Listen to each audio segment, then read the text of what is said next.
ನೂರಾರು ಕಾಲ ಸುಖವಾಗಿ ಬಾಳು. ಹ್ಯಾಪಿ ಹ್ಯಾಪಿ ಬರ್ತ್ಡೇ, ನಿನ್ನ ಬಾಳು ಎಂದು ಬೆಳಕಾಗಬೇಕು. Happy happy birthday. ಮೇಡಮ್, ಏನು ಪ್ರತಿ ವರ್ಷದಂತೆ ಈ ವರ್ಷವೂ ಸಹ ಒಂದು ಸಮಾಜಮುಖಿಯಾಗಿ ಒಂದು ಸಮಾಜದ ಚಿಂತನೆಯ ಮುಖಾಂತರ ಏನು ಕಳೆದ ಬಾರಿ ಉಚಿತ ರಕ್ತದಾನ ಶಿಬಿರ ಹಾಗೂ ಆರೋಗ್ಯ ಶಿಬಿರ ಹಮ್ಮಿಕೊಂಡಿದ್ರಿ. ಈ ಬಾರಿ ಉಚಿತ ಸಸಿ ವಿತರಣೆ ಕಾರ್ಯಕ್ರಮನ ಹಮ್ಮಿಕೊಂಡಿದ್ದೀರಿ. ಏನಂತ ಹೇಳಿದ್ರೆ, ಕಳೆದ 3 ತಿಂಗಳಿಂದ ಏನು ಬೇಸಿಗೆಗಾಲ ಇತ್ತು, ಸಾಕಷ್ಟು ಜನ ನೀರಿನ ಅಭಾವದಿಂದ ತತ್ತರಿಸಿದ್ರು.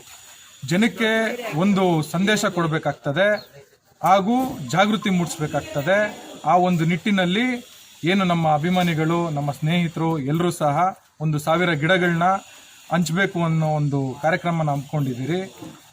ಹಾಗೂ ಈ ಕಾರ್ಯಕ್ರಮಕ್ಕೆ ಎಲ್ಲ ಗಣ್ಯರು ಹಾಗೂ ಕಾಂಗ್ರೆಸ್ ಪಕ್ಷದ ಮುಖಂಡರುಗಳು ಹಾಗೂ ನಮ್ಮ ಮುಖಂಡರಾದಂತಹ ಈ ಭಾಗದ ಮಾಜಿ ಸಂಸದರಾದಂತಹ ಸನ್ಮಾನ್ಯ ಸುರೇಶ್ ಅಣ್ಣರವರ ಆಶೀರ್ವಾದದಿಂದ ಹಾಗೂ ಇಲ್ಲಿ ಇರ್ತಕ್ಕಂತಹ ಎಲ್ಲ ಹಿರಿಯ ಮುಖಂಡರುಗಳಾದಂಥ ಅವರ ಮಾರ್ಗದರ್ಶನಗಳಿಂದ ಈ ಕಾರ್ಯನ ನಡೆಸ್ಕೊತಾ ಬರ್ತಾ ಇದ್ದೀನಿ.